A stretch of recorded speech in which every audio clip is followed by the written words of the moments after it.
Hi, welcome to another episode of the AI Workflow Lab.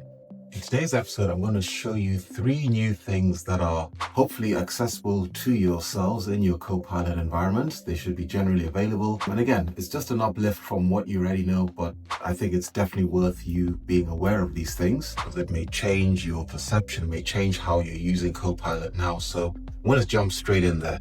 The first one I want to show you is with Copilot Chat. If I just share my screen, go into the new chat here. And what I want to show you guys is the availability of a new model. So in ChatGPT, we've got the Think Deeper model. Now this Think Deeper model is quite good because I could give it a simple prompt such as, where are we in the Contoso project? So I can give it that simple prompt. It may take a little while to respond, but it doesn't take too long in my experience, right? And the thing I like about it is that even with a light prompt, with a very vague prompt, if I can call it that, I'm still presented with let me make my screen larger, beg your pardon. I'm presented with really good results, quite in-depth results around the Contoso project, executive summary, workstream breakdown, Contoso intranet, even some color coding in terms of which areas are high risk versus low risk, etc. So I think it's not a bad model. It's worth trying out. Again, it works quite quickly, as you can see, and even with a minimal prompt, you get quite extensive results here. So once again, it just sits over there under Think Deep, and you can get it that way. The second thing I want to show you is within Copilot in PowerPoint. So what we now have available is a new model, and this model is called Sonnet. So if I was just to open a blank presentation, and over here in the usual areas that you go for Copilot, I click on that icon over there. Let me just refresh my screen a second. And what I can do here now is within PowerPoint, when it comes to selecting the models, you'll see that Claude Sonnet is available as one of the models I can select. That is, if I select it, then I can then basically, to show you how good it is, I'm just going to ask it to create a presentation from this report.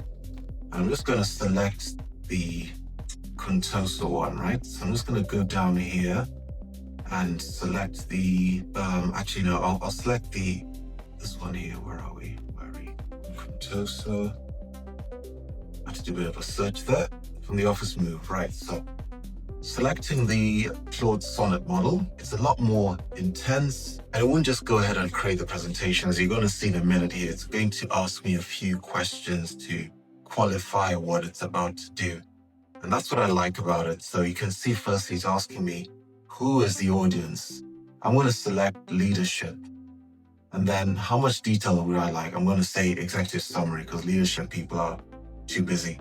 Joking. Oh, you're well powered. But yeah, we're going to go with that. And then I'm going to, should I research, benchmark, etc., or should I stick to the script or add external content? I'm going to stick to the script in this occasion, but it's really good that you've got these options that, gives more depth to your presentation. So, it's not just simply one prompt, off it goes and it creates things. It gives you a structured experience by asking you these relevant questions to give you even stronger opportunity to tailor the output of that presentation to be what you want so that it really does hit the nail on the head when you present it. So I've got another question here. Now, what kind of color branding do I want? I'll just go for the corporate navy blue and then click on confirm.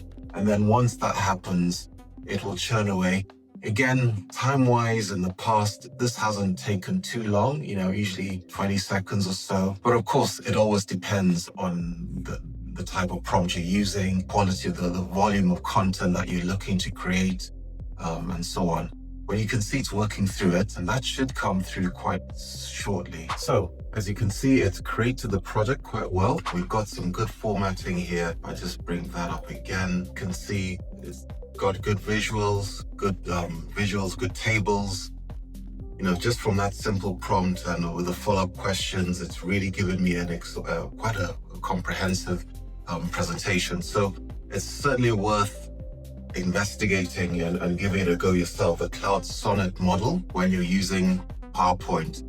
So give it a go and try again. And bear in mind, by the way, if you don't see the model, it's because it's not been enabled by your administrator. So you just need to double check with them that they've enabled the model for you to allow you to then access it. So that was the second thing. The final thing I wanted to show you was you may have noticed some changes in the UI experience in using notebooks. So firstly, it used to be over here. There was a previous episode I published where I was talking to you about the different shortcuts, and you could get to notebook over here, but now you can't. Microsoft have done is that they've created the link over here on the left-hand side. So if I click on notebook, what it does, it then brings me all the notebooks that I've got just access to myself and those that are shared with me.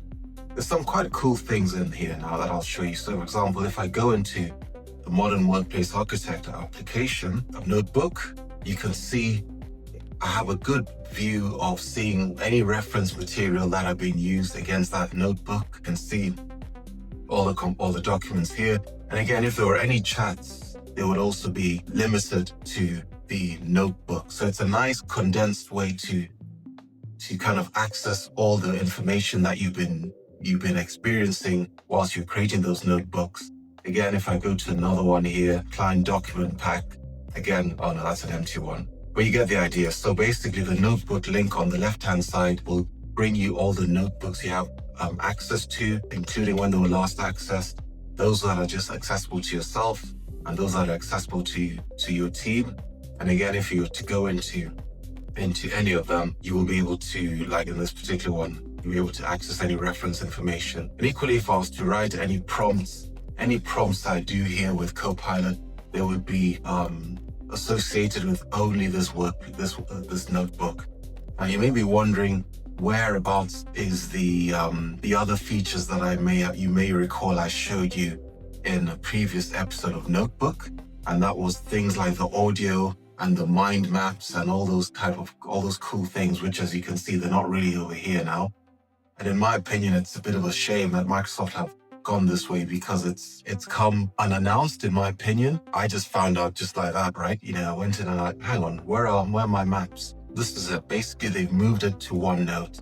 So I was going to OneNote here. I can then access, let it just open in a minute, allow access. And you can see here now, within the OneNote option of my notepad, you can see the audio reviews here, the mind map, the study guide, infographic, etc. So there is all still over here. It's not gone anywhere, but of course it has raised some confusion to the end user community in terms of accessibility and the relevance of it being moved out instead of where it was before, nice and neat in the notepad view. But hopefully, we'll watch this space, see whether the feedback to Microsoft is enough for them to realign these options and make them more centralized and keep them in the one place rather than OneNote versus Notebook. Am I a Notebook? Should I go to OneNote? I just think it's too confusing. We want to make things simple, but at least now you've heard it here now.